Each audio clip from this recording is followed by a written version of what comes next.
Hello everyone! Today we are making date bars. The closest thing you will get to a date or a bar for a while. These are one of my favorites. They are a traditional Canadian dessert. Layers of, what's it called? Like a streusel with a date compote thingy and then more streusel on top. It's basically like a breakfast bar. Delicious. So the first thing we're gonna do is start with our dates. So I just chopped up some dried dates here. They look kind of like this to start with. And I got 2.5 cups of those in a pot. And we also have a tablespoon of butter. We're gonna add 1 cup of water, a 1/4 teaspoon of salt, 1/2 teaspoon of baking soda, and 1 tablespoon of lemon juice. Ooh. Then we're just gonna cook that over medium heat until the dates start breaking down. And then it will evaporate a little bit of the liquid and make kind of a paste. And then I'm gonna add in a little Grand Marnier to spice it up. So I'm gonna get that cooking and then we'll work on the streusel part. Okay, our dates have cooked down here. So you can see they kind of made this paste bit. If you don't like chunks, you can puree this in a food processor. But I don't mind them being a little bit chunky. Still delicious. If you don't like dates, you can also use the apple pie filling we made on our apple turnovers. I would just double that recipe and you can use it in place of the dates. They got like an apple pie bar. Yum. Awesome. So now our streusel. So in this bowl, I've got 1 1/4 cup flour, 1 1/4 cup oats. I have these whole oats, but you can use the quick oats too. And then 3/4 cup softened butter. I'm gonna add 1 cup brown sugar, a teaspoon of cinnamon,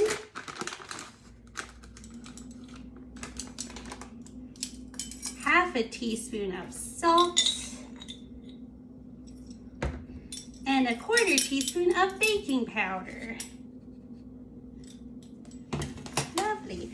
And then we'll just stir this together. Probably will be easier to use our hands.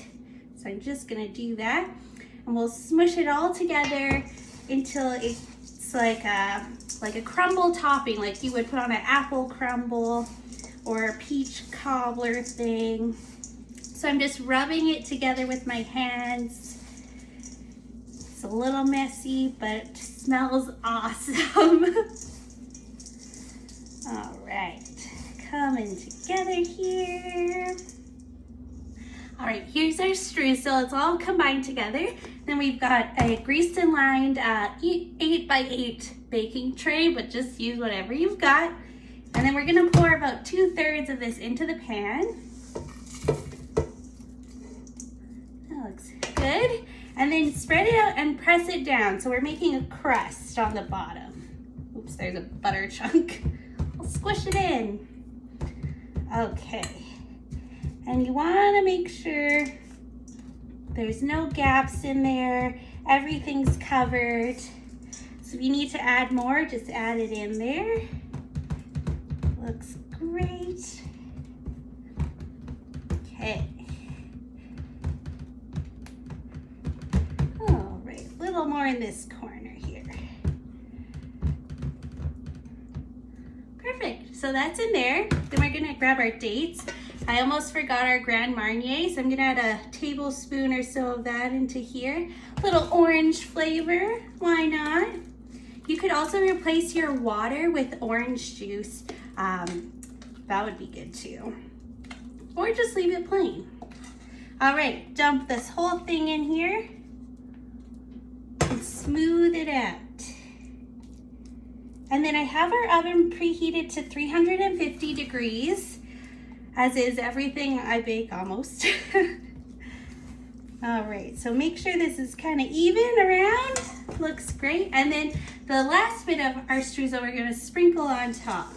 And this one we don't need to press down. Okay, make sure every little bit gets a little topping.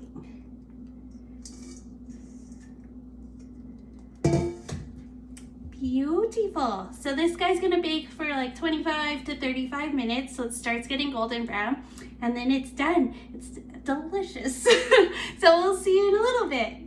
Okay, these took about 29 minutes to bake. They're still a little warm. Ideally let them cool for a few hours before you cut them, but I just want to eat it.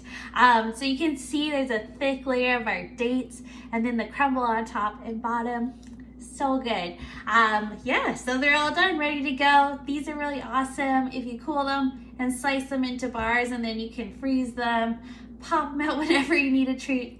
Or like I said, for breakfast, it's dried fruit and oats. It's breakfast, right? Awesome. We'll see you guys tomorrow. Have a great day.